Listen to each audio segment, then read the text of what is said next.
For me, Black History Month is an acknowledgement by society that there has been systemic prejudice and bias over history on certain sectors of society. And it's really a celebration of making sure that everyone's aware of those discoveries, those inventions, those events and important people to history that have otherwise not really known.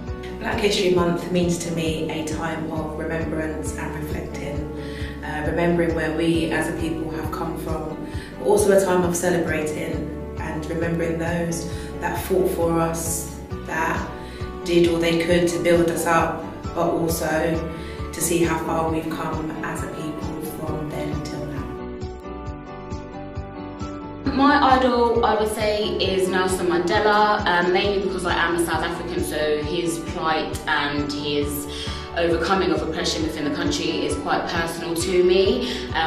As you know, he spent many years in jail as an activist, doing so much for the country and its native people. And I think overcoming oppression within your own homeland is an amazing thing to have accomplished. And as a Black South African, for myself, it opened up opportunities for my family. I was adopted by a white South African lady, and that would never have happened because of apartheid. So I have a lot to essentially be grateful to him for personally.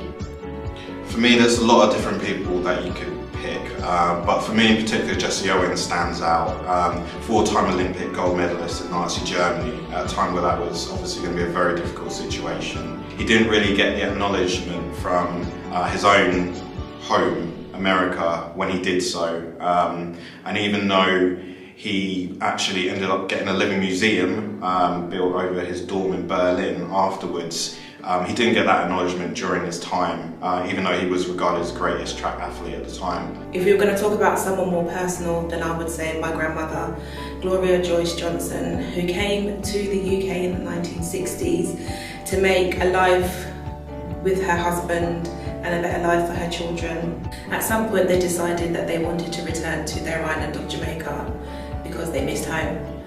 While returning home, she became a local pillar for the local community, local pillar for the church. She cooked, she baked, she looked after everyone. Unfortunately, in March of 2020 this year, she passed away. We do miss her, but we know her legacy does live on.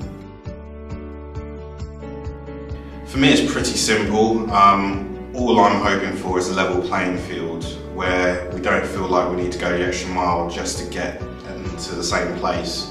To not feel that there's a barrier and not feel like any time you walk through the door or before you even opened your mouth that people are judging you negatively. I hope for Black people that they will be further educated on Black history.